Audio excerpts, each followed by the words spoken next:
Semangat pagi semuanya, perkenalkan saya Niputu Divira Ayu Martini, STRT, MTRT, sebagai dosen Teknik Elektro Universitas Pembangunan Nasional Veteran Jakarta. Pada pertemuan kali ini, kita akan membahas tentang controller PID pada mata kuliah Sistem Kendali Lanjut. Nah, apa itu controller PID? Ya, controller PID merupakan salah satu metode kontrol yang paling banyak digunakan di dunia. Respon sistem yang cepat, stabil, dan akurat.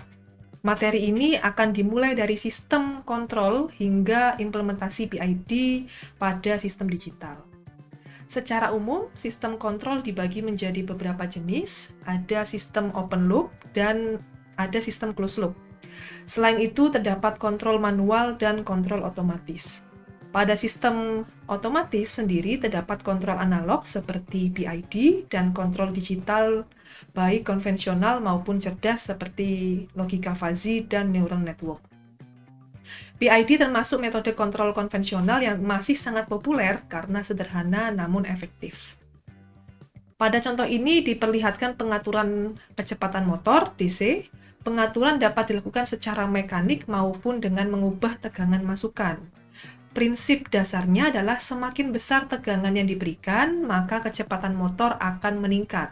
Permasalahannya, perubahan beban atau kondisi motor dapat menyebabkan kecepatan berubah sehingga perlu pengaturan ulang. Pada mengatur power atau driver agar kecepatan motor sesuai dengan kebutuhan. Sistem tidak mengetahui apakah keluaran sudah sesuai atau belum karena tidak ada umpan balik. Akibatnya, jika terjadi perubahan pada beban, driver atau motor, maka kecepatan akan berubah dan sistem harus disetel kembali secara manual. Berbeda dengan open loop, pada closed loop sistem menggunakan feedback dari sensor. Operator cukup menentukan referensi atau setting point, kemudian controller akan menyesuaikan kerja motor agar mendekati nilai referensi tersebut. Di sini kualitas sistem sangat dipengaruhi oleh controller yang digunakan. Salah satunya adalah controller PID. Selanjutnya, konsep utama dalam kontrol otomatis adalah error, yaitu selisih antara referensi dan feedback. Jika error bernilai positif, maka sistem akan mempercepat respon. Sedangkan jika negatif, sistem akan mengurangi respon. Tugas controller adalah membuat error mendekati nilai 0 sehingga keluaran sesuai dengan yang diinginkan. Selanjutnya, pada diagram ini terlihat alur kerja sistem kontrol. Referensi dibandingkan dengan nilai feedback sehingga menghasilkan nilai error. Error diproses oleh controller menjadi sinyal kontrol untuk menggerakkan plan. Sensor membaca keluaran plan dan mengirimkan feedback kembali ke sistem. Proses ini akan berlangsung terus-menerus. Selanjutnya, pada sistem digital yang ideal, semua parameter memiliki hubungan yang jelas. Referensi dan keluaran controller berada pada satuan RPM, sedangkan motor bekerja menggunakan tegangan sehingga diperlukan konversi. Sensor tachometer sebagai feedback membaca kecepatan motor dan mengubahnya menjadi data digital agar dapat diproses oleh prosesor.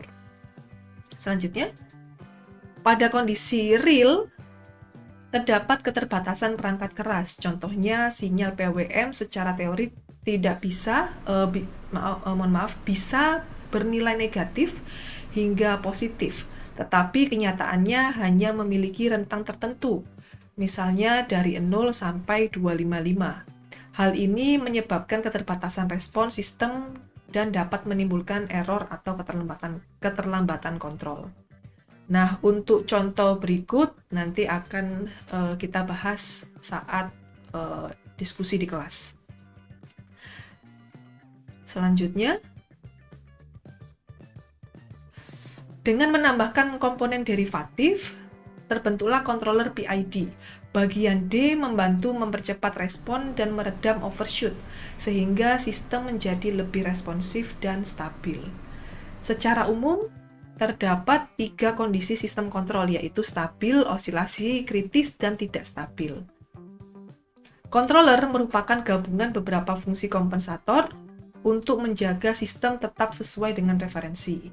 Salah satu controller yang paling umum digunakan adalah controller PID karena menggabungkan fungsi proporsional, integral, dan diferensial. Nah, pada slide ini ditunjukkan implementasi sederhana PID dalam bahasa pemrograman C. Nilai error dihitung dari selisih referensi dan kecepatan aktual. Komponen P dihitung langsung dari error, komponen I berasal dari akumulasi error, dan komponen D berasal dari perubahan error terhadap waktu. Ketiga komponen tersebut dijumlahkan untuk menghasilkan sinyal kontrol motor.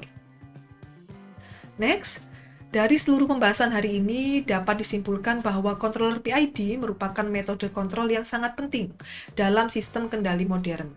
Kontrol proporsional berfungsi mempercepat respon sistem, kontrol integral menghilangkan error steady state, dan kontrol diferensial membantu meningkatkan kestabilan serta mengurangi overshoot. Kombinasi ketiga komponen tersebut membuat PID mampu menghasilkan sistem yang cepat, akurat, dan stabil. Namun, performa PID sangat bergantung pada proses tuning parameter KP, KI, dan KD. Oleh karena itu, pemilihan parameter yang tepat menjadi kunci utama dalam menyelesaikan atau mendapatkan respon sistem yang optimal. Baik, itu tadi adalah pemaparan dari materi controller PID. Saya Niputu Devira, pamit undur diri, terima kasih dan semangat pagi. Salam bela negara.